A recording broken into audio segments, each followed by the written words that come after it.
40 साल 30 साल खाने के बाद भी उनके मुंह में कुछ नहीं होता, उनके मुंह में कैंसर हो उसके जाता है। साथ साथ थोड़ा लाइफस्टाइल चेंज भी आजकल का ज़माने में जो आया हुआ है उसके वजह से भी बहुत सारे चेंजेस, क्योंकि अभी के लाइफस्टाइल में खाने पीने का भी बहुत चेंज हुआ है, इसलिए आपका कैंसर से लड़ने की क्षमता है वो कम हो गई।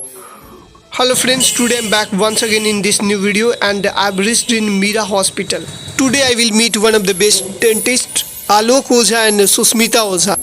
Now I will discuss on very important topic, oral cancer. So guys, watch this video at last. So now I'm starting in this video. तो 70 साल से खा रहे हैं तो हमारे मुंह में कुछ नहीं होगा, ठीक है। तो हर एक का शरीर अलग अलग है, हर एक का कैंसर लड़ने की क्षमता अलग अलग है, हर एक के मुंह में जो डीएनए कोडिंग है वो अलग अलग है, ठीक है। जी। हर एक के जीन मैपिंग, हर एक के बॉडी का जीन मैपिंग अलग है। तो किसी में कैंसर से लड़ने की क्षमता बहुत कम होती है और किसी में बहुत ज़्यादा होती है। तो उसी अंतराल पे कुछ लोग 40 साल 30 साल खाने के बाद भी उनके मुंह में कुछ नहीं होता और कुछ लोग 2-4 साल खाते हैं तो ही उनके मुंह में कैंसर हो जाता है। उसके साथ साथ थोड़ा लाइफस्टाइल चेंज भी आजकल का ज़माने में जो आया हुआ है उसके वजह से भी बहुत सारे चेंजेस, क्योंकि अभी के लाइफस्टाइल में खाने पीने का भी बहुत चेंज हुआ है, इसलिए आपका कैंसर से लड़ने की क्षमता है वो कम हो गई है। कहीं ना कहीं हम सब में अभी जो हमने अपनी ज़िंदगी को मॉडिफाई किया है उससे हमारे हमारे शरीर के अंदर जो प्रतिरोधक क्षमता है उसमें काफ़ी कमी आई है।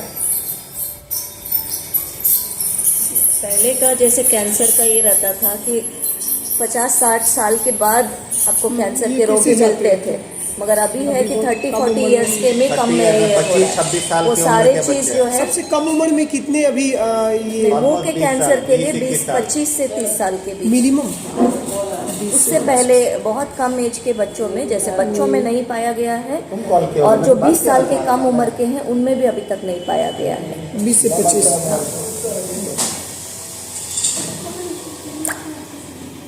तो जो अभी 25 से 30 साल की उम्र में जो लड़कों को कैंसर पाया जा रहा है वो ज़्यादातर अपने लाइफस्टाइल चेंज के वजह से और इतना ज़्यादा गुटखा या फिर और सारे चीज़ें जो तंबाकू है, गुटखा है, बीड़ी है, सिगरेट है, बहुत सारे और तरीके अपनाने के वजह से शुरू हुआ। यूजुअल पेशेंट की एक नॉर्मल मेंटालिटी होती है कि हम ये नशा कर रहे हैं और हमें कुछ नहीं होगा, क्योंकि उसको नहीं हुआ तो मुझे भी नहीं हुआ तो मुझे भी नहीं होगा, ये नॉर्मल थिंकिंग है। चलिए हम खा लेते हैं, हमको क्या होगा। लेकिन बॉडी में जो जीन होता है वो सब अलग अलग होता है, सबके अलग होता है। वही डिफाइनिंग करता है कि आपको कैंसर होगा कि नहीं। और ये सर एक चीज़ और जानना चाहेंगे कि जो ये कैंसर होता है वो एक पीढ़ी से दूसरी पीढ़ी में भी होता है? नहीं, जेनेटिक ट्रांसफॉर्मेशन नहीं होता है। कार्सिनोजन होते हैं पर उसके चांसेस थोड़े, ये मुंह के कैंसर यूजुअली देखिए हैबिट के वजह से ही होता है ज़्यादातर मुंह का कैंसर, और जो कैंसर्स रहते हैं वो रिसर्च मॉड्यूल पे है। आप एक नॉर्मल हॉस्पिटल में या भारतीय अभिसंधान में ये नहीं पता कर सकते हैं कि ये आपको ऊपर से आया है या आपके गलत आदतों या लिविंग स्टाइल से आपके होने पे आया है।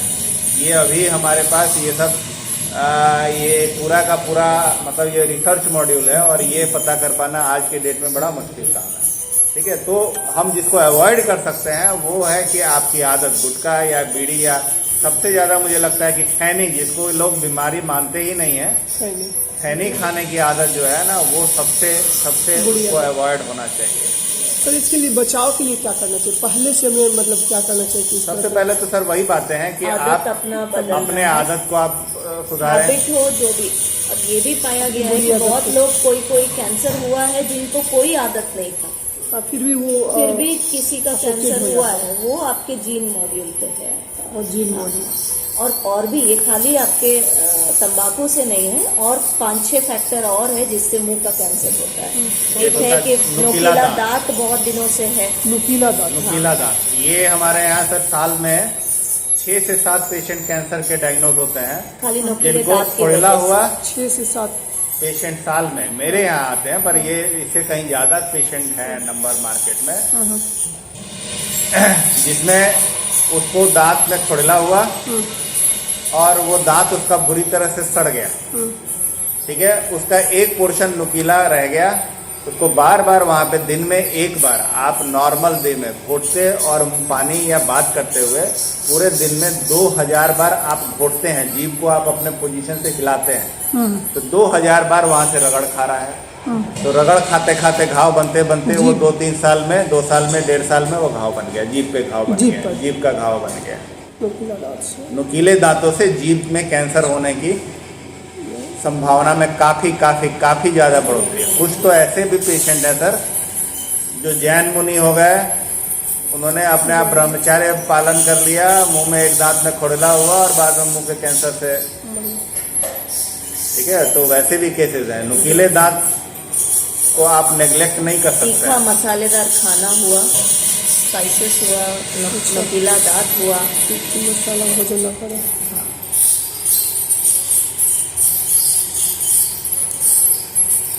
और ये दूसरे और भी मेनली यही काम है आपके। एक ही और ये दो तीखी मसाले भोजन और गलत आदत तो है ही, हैबिट्स जो रहते हैं।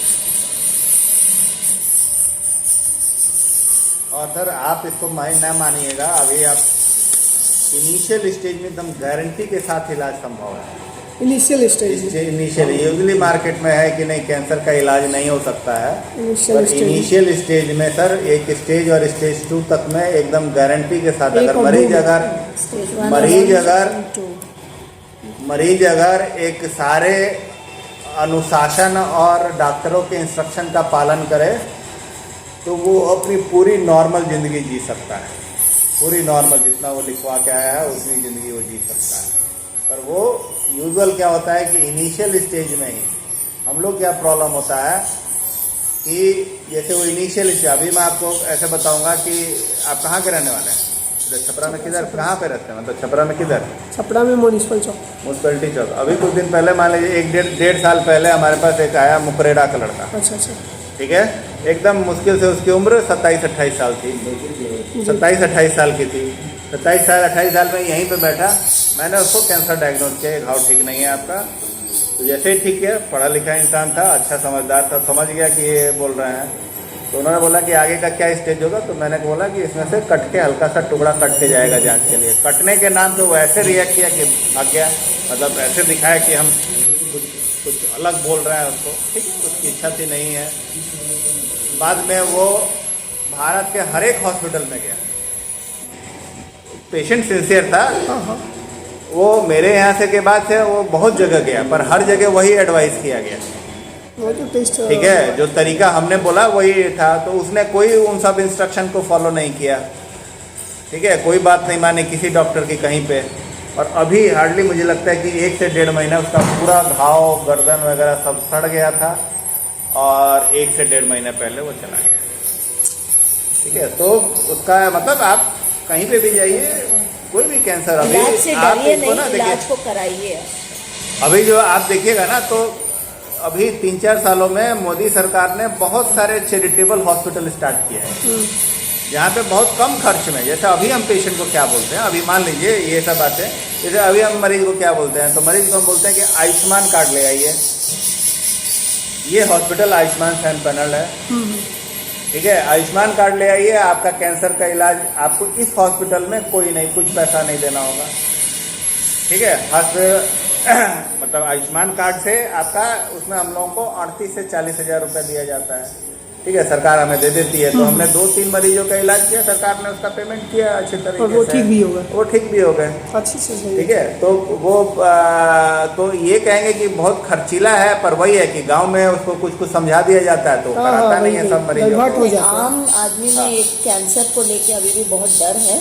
जहाँ कैंसर डायग्नोज होता है, सुनता है कि हाँ नहीं कैंसर हो गया है, वो इलाज से डरता, इलाज कराना नहीं, इलाज नहीं कराता, बात सही है। बस बड़ी चीज ये है सर कि जैसे ही पेशेंट को ये समझ आता है कि कैंसर हो गया है, तो घर वाले लोग भी वो इलाज के प्रति थोड़ा ज़्यादा ये हो जाते हैं, और पेशेंट खुद भी नहीं चाहता है। क्योंकि जैसे ये जो मैडम बोल रही हैं, जैसे ही देखिए घर में ये सोचने लगते हैं, जैसे वो 65 साल के बाबा हो गए, ठीक है, तो अब ये लोग सोचने लग जाते हैं कि अब इन पे पैसा लगाने का क्या मतलब है, तो बहुत ज़्यादा पैसा लगेगा, ठीक है। तो अब बहुत पैसा आज की डेट में, भले आप कोरोना से पहले बोलते तो मुझे लगता था कि 2-2.5 लाख रुपए आपको इलाज में लगेगा, पर आज की डेट में अब वैसा कॉस्ट नहीं है। अगर आप इंश्योरेंस में ऐसे भी जहाँ तक मुझे जानकारी है, कि अगर एक नॉर्मल एक आदमी है जिसको कैंसर हो गया है, ठीक है, तो वो खाली आधार कार्ड लेके कुछ हॉस्पिटल में चले जाए, जैसे पटना एम्स है, वहाँ इलाज फ्री ठीक है, तो वहाँ पे इलाज आपको पीएम मोदी फंड से 2-2.5 लाख रुपए उन हॉस्पिटल को दे दिया जाता है और वो हॉस्पिटल इलाज कर रहा है, ठीक है। कुछ मरीज जैसे मान लीजिए, हम तो कुछ लोग आएंगे जो आपको शिकायत करेंगे, वो एक अलग बात है, 1-2 लोग की शिकायत हुई, पर अगर 100 मरीज जा रहे हैं तो उनमें से क्या 50-60 मरीजों का इलाज हो रहा है, तो हाँ 50-60 मरीजों का इलाज हो रहा है और वो डॉक्टर ठीक ठाक सा इलाज कर रहा है। ऐसा नहीं है कि उनमें इलाज में, मतलब हमको लगता है कि साल में हमको दूसरा एक और चीज लोगों में है कि जागरूकता की कमी। हाँ, जागरूकता है, और उसके बाद पेशेंट को ये लगता है कि नहीं कैंसर का इलाज है, हमको बड़े शहरों में ही जाके इलाज कराना है। शहरों में जाना है तो कौन जाएगा, कौन पेशेंट के साथ रहेगा, ये सारे चीज़ों में, जैसे दिल्ली जाना है, कलकत्ता जाना है, यहीं पे जाके इलाज होना है, ऐसा नहीं है। हर एक जगह पे आजकल बनारस हुआ, पटना हुआ। एक next and last question sir, कि अपनी मुंह की सफाई और दांतों की सफाई के लिए क्या कहना चाहेंगे इसमें सर? ऑयल कैंसर के लिए वो भी ज़्यादा सफाई के प्रति, और हर एक 6 महीना पे अगर आपको अपने मुंह में कोई भी चीज़ को नॉर्मल नहीं लग रहा है तो उसके लिए प्रति आपको जागरूकता लाना है। और हमेशा आपको लगता है कि अगर वो ठीक नहीं है तो आप कहीं पर भी जाके कंसल्टेशन करा के अर्ली स्टेज में दिखा लेना। अगर डॉक्टर बोलते हैं कि नहीं वो नॉर्मल है, तब आप बेफिक्र होकर रहिए। अगर लगता है कि नहीं वो चेंज नॉर्मल नहीं है तो उसके लिए आपको इलाज के लिए कराना है। अगर आपके मुंह में कोई भी जैसे नोकीला ही दांत है, खोरीला वाला दांत है, या कोई मुंह में छाला हुआ है जो नहीं भर रहा है, उस चीज़ के लिए आप तुरंत जाइए, आप अपना इलाज कराइए।